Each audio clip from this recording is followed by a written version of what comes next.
Hey, people at home. We are going to learn one more new type of compound to name today, and those are called acids. Before we go to naming acids, I want to review the first three rules for you just real quick. Rule number one, if you cross the stairs from a tall row from here or from one of these four guys right here, you just add "-ide". Okay? If there's a polyatomic ion, then you just say the name of the ion, like magnesium chloride, or you might say magnesium, and if it was a chlorate, just say chlorate. You don't need to do any more work. Next thing, if you're crossing the stairs, rule number two, crossing the stairs from the middle, you need to throw in a Roman numeral to let us know what the charge was. And then rule number three here, if all the elements come from over here, you have to use the numerical prefixes like mono, di, tri, tetra. Okay.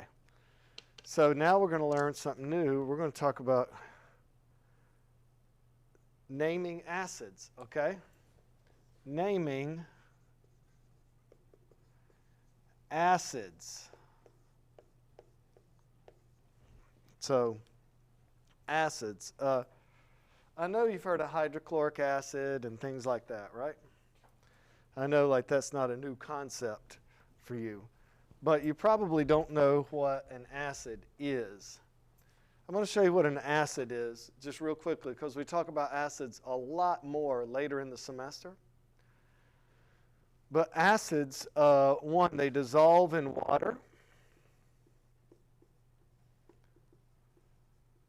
And when they dissolve in water, they conduct electricity and stuff.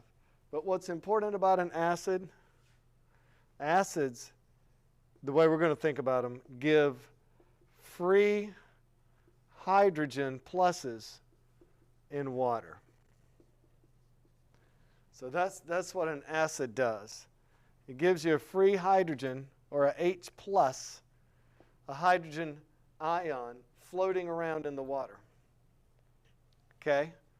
I'm going to draw you a really quick picture of what this means. And like I said, we'll talk more about what acids actually are later. We're just going to really learn how to name them today.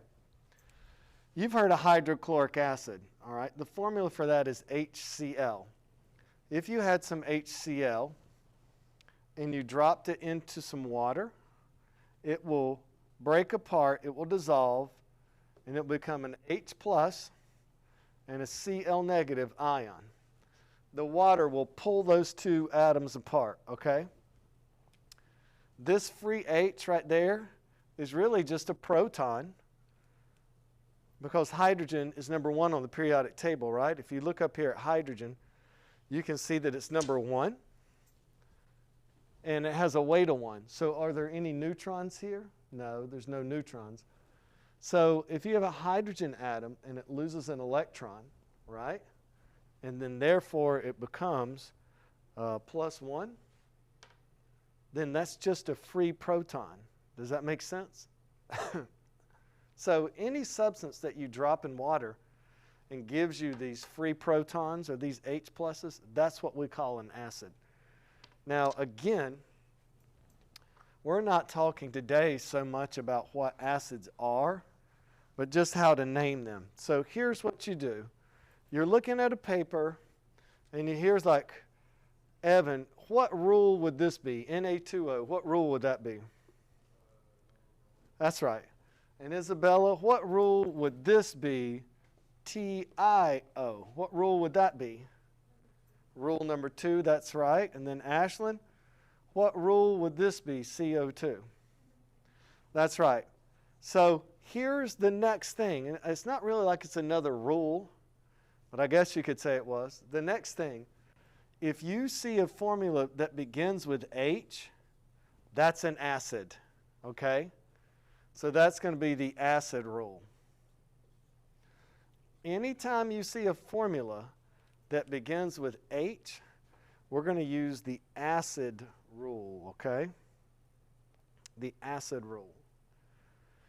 And it's pretty straightforward. It really, really is. It's a very straightforward rule. For you people at home and for the people in here, I'm going to go ahead and name these. Sodium oxide, titanium 2 oxide, carbon dioxide, and this is hydrochloric acid. We're going to use the acid rule. It's very, very simple, and I'm not going to give you like all of the little exceptions or anything. All right, ready? Here is the rule.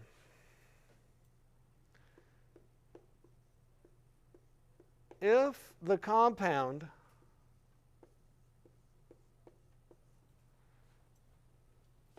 has no O in it, that means oxygen,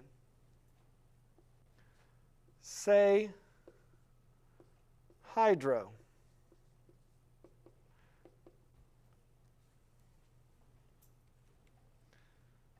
And I know you're like, what? What does that mean? I'll show you. And that's it. If there's no O, say hydro. Okay? So these free protons, or these H's, they can bond with single atoms, like this. They can bond with a single atom, like that. Or they can bond with a polyatomic ion, like this, right? This is hydrogen with chlorine, and this is hydrogen bound to chlorate, right? Now the rule says if no O, say hydro. So what do you think the name of this is? Want to take a guess? Yeah, that's it. There's no O in this formula, so you say hydrochloric acid. Okay? Now, there is an O in this formula, so this is called just chloric acid. It would be hard for it to be much easier. Now, there are more advanced things like nitric acid and nitrous acid that I may mention later. But I won't give those to you today on a worksheet or anything. This is all you need to know. If there's no O, say hydro in front of it. Let's do another one just for fun. Check this out, y'all. Ready? Do this one just for fun. This will be the end of the video. Hey, Evan, how many H's would we need to bond to one nitrogen? How many H's would we need if H is plus 1? That's right. Good thinking. Now, that's good. Now, you know what I know is I know that you know already that nitrogen has a -3 oxidation number. So that tells me that's good. So H3N, and then here's another one, HNO3, because nitrate, isn't nitrate just -1, right? So since nitrate's -1, there's only one H. Since nitrogen is -3, we have 3 H's, correct? Right, now we're just going to use our simple rule. Isabella, what's the name of H3N? Hydro, nitric acid. That's exactly right. If there's no O, say hydro. Ashlyn, I'm going to finish up with you. There is an O. So what do you think the name of this is? That's it. It's just nitric acid. So that could hardly be easier. If there's no O, say hydro. If there is a O, just, ic acid. Does that make sense? All right, cool. That's it.